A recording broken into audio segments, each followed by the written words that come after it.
Welcome to the Parsha Perspective. Each week, we will delve deep in a weekly Torah portion to find a practical and insightful way to enhance your daily life.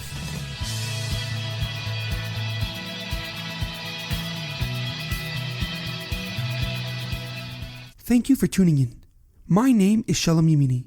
Each week, we will look into the weekly Torah portion to find inspiration that will complement your daily life and intensify your connection to God. This week's Parsha Perspective is dedicated in memory of Shlomo Ben Edward. May his soul be uplifted and his memory a blessing.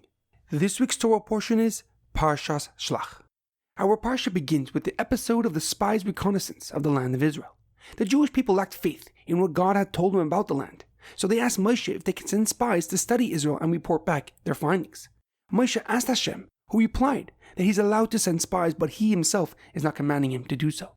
Moshe then picked one leader from each tribe and assigned them with this special task. The spies headed out to perform their directive. They spent 40 days surveying the land and its inhabitants. And when they returned to Moshe, they reported back that the land is indeed flowing with milk and honey. However, they warned that its citizens are giants who are powerful and mighty, and its cities are well fortified and therefore will be impossible to conquer. The Jewish nation turned to Moshe and told him that they would rather return to Egypt than to be defeated in battle. Upon hearing their complaints, God informed Moshe that he was going to punish the Jewish people for their persistent lack of faith. He exiled the Jewish nation to 40 years of wandering throughout the desert and banned any male over the age of 20 from ever entering the land of Israel. The Parsha concludes with a rather interesting story. The story of a man who was caught gathering wood in direct defiance to the laws of Shabbos. The men who found him brought him before Moshe Rabbeinu to be judged. Moshe Rabbeinu asked Hashem what should be done, as he did not know what to do. Hashem replied that this person must be stoned for breaking Shabbos. However, a question comes to mind. How did Moshe not know what to do in a case where a person is clearly breaking Shabbos? Didn't Moshe Rabbeinu himself bring down the 2 sets of luchos and spend many days and nights studying the Torah with God himself? Why did he ask Hashem what should be done in a seemingly obvious situation? The Gemara in Baba Basra explains that the reason Moshe Rabbeinu had to ask Hashem what to do in this case was because the man in question was a righteous person, was a tzaddik. As we see in Parshas Pinchas, that his name was Salavchad, and his daughters were called righteous for being instrumental in fundamentally changing the laws of inheritance. The Kli Yakar writes that they learned their righteousness from their father Tzlavchad. The Tosfos in Baba Basra now clarifies that Tzlavchad's rationale for breaking Shabbos was only for the sake of God, because many people were saying that since Hashem decreed that no one will enter the land of Israel, there was no longer an obligation to perform any mitzvahs. So Tzlavchad stood up and desecrated Shabbos to show the Jewish nation the consequences of such actions.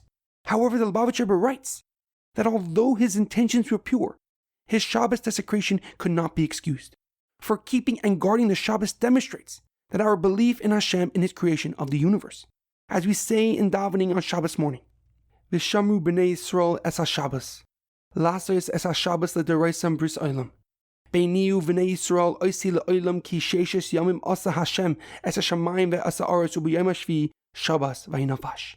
And the Jewish people shall keep the Shabbos, for observing the Shabbos throughout the ages is a covenant for all of time. It is a sign for all of time between me and the Jewish nation, because in 6 days Hashem created the heaven and earth, and on the 7th day he rested from work and was refreshed.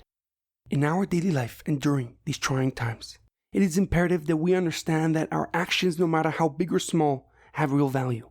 This is both an amazing privilege, but a great responsibility. Because since we are given the freedom to choose, we are accountable for all decisions we make. Therefore, it's essential that we consider the consequences of our actions before they happen. We need to ask ourselves if this decision will lead me closer to reaching my goals and accomplishing my potential. There's an amazing quote that I once heard.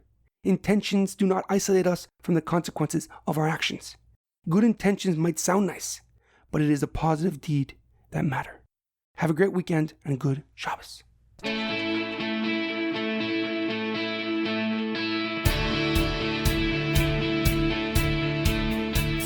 Thank you for tuning in to the Parsha Perspective. Check out our website, theparshaperspective.com. Send thoughts and comments to theparshaperspective@gmail.com. Till next time, thanks for listening.